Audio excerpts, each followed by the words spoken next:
ওং নমঃ ভগবতে বাসুদেবায়। শ্রীমদ্ ভগবদ্গীতা সপ্তদশ অধ্যায় শ্রদ্ধাত্রয় বিভাগ যোগ। হরে কৃষ্ণ। আজ আমরা 3 নম্বর শ্লোকটি শুনব। সত্তানুরূপা সর্বস্য শ্রদ্ধা ভবতি ভারত, শ্রদ্ধাময়ো অয়ং পুরুষ যো শ্রদ্ধা স এব সা। অনুবাদ: হে ভারত, সকলের শ্রদ্ধা নিজ নিজ অস্তিত্বের অনুরূপ হয়। যে যেই রকম গুণের প্রতি শ্রদ্ধাযুক্ত, সে সেই রকম শ্রদ্ধাবান হয়। তাৎপর্য: অন্তঃকরণ মানে তার প্রকৃতি, অর্থাৎ তার গুণের প্রভাব। কাজেই প্রত্যেকের শ্রদ্ধা একরকম হতে পারে না, কারণ প্রত্যেকের মধ্যে গুণের প্রভাব একরকম নয়। শ্রদ্ধা মানে কি? শ্রদ্ধা মানে হচ্ছে দৃঢ় বিশ্বাস। এক কথায় শ্রদ্ধা মানে গভীর বিশ্বাস। বিশ্বাস সবার সমান হয় না, শ্রদ্ধাও সবার সমান নয়। কারো ভগবান শ্রীকৃষ্ণে বিশ্বাস, কারো বিশ্বাস অন্য দেবদেবীর উপর, কারো বিশ্বাস দেশের প্রধানমন্ত্রীর উপর, কারো বিশ্বাস রাজার ওপর, কেউ ভূতপ্রেতে বিশ্বাস করে। বিভিন্ন মানুষের বিশ্বাস বিভিন্ন ব্যাপারে থাকে।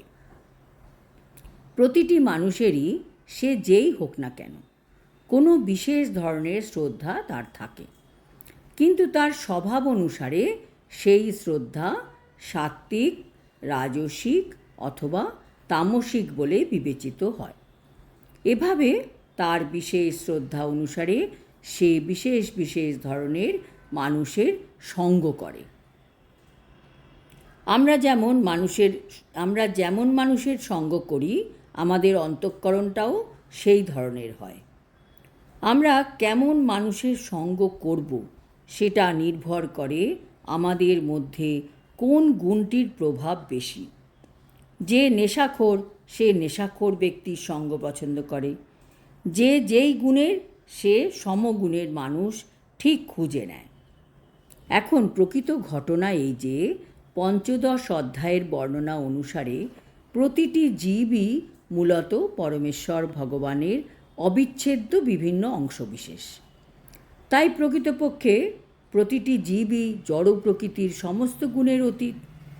কিন্তু কেউ যখন পরমেশ্বর ভগবানের সঙ্গে তার সম্পর্কের কথা ভুলে যায় এবং বদ্ধ জীবনে জড় প্রকৃতির সংস্পর্শে আসে, তখন সে জড় প্রকৃতির বিভিন্ন ধরনের সঙ্গ অনুসারে নিজের অবস্থান তৈরি করে।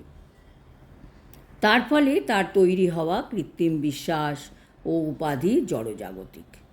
যদিও কেউ কতগুলি সংস্কার বা ধারণার বশবর্তী হয়ে পরিচালিত হতে পারে, কিন্তু প্রকৃতপক্ষে সে নির্গুণ বা গুণাতীত। তাই পরমেশ্বর ভগবানের সঙ্গে তার সম্পর্কের পুনঃপ্রতিষ্ঠা করার জন্য তাকে তার সঞ্চিত জড় কলুষ থেকে মুক্ত হতে হবে। সেটি নির্ভয়ে ভগবানের কাছে ফিরে যাওয়ার একমাত্র পন্থা। সেই পন্থাটি কি? কৃষ্ণ ভাবনা অমৃত। কৃষ্ণ ভাবনায় স্থিত হলে সুনিশ্চিতভাবে সিদ্ধ স্তরে অধিষ্ঠিত হওয়া সম্ভব হয়।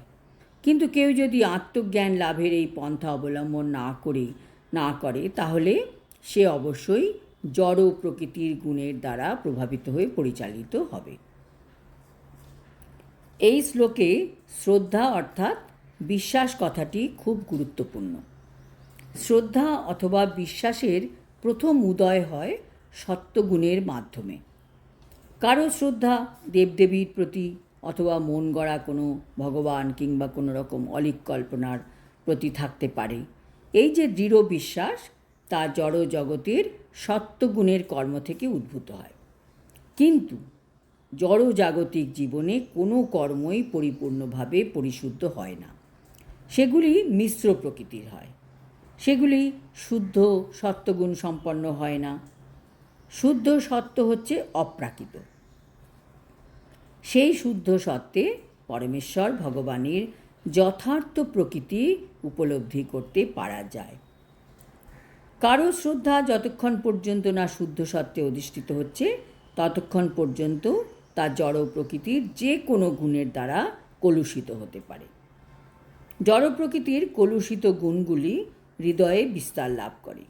অতএব জড় প্রকৃতির বিশেষ কোনো গুণের সংস্পর্শে হৃদয়ের স্থিতি অনুসারে জীবের শ্রদ্ধার প্রকাশ হয়।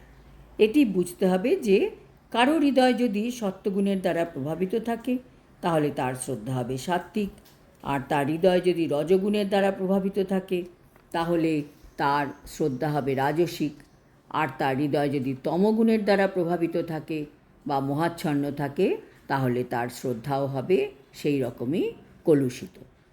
এভাবে এই জগতে আমরা ভিন্ন ভিন্ন রকমের শ্রদ্ধা বা বিশ্বাস দেখতে পাই এবং ভিন্ন ভিন্ন বিশ্বাসের থেকে বিভিন্ন ধর্মের উদয় হয়।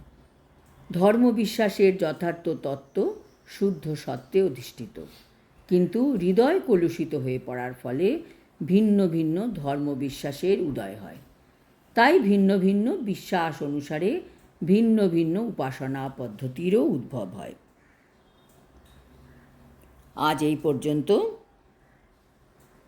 শ্লোক 4-এ ভগবান বলবেন সত্ত্ব, তম ও রজগুণের ব্যক্তিরা কী ধরনের পূজা অর্চনা করে। হরি ওম তৎসৎ। হরে কৃষ্ণ।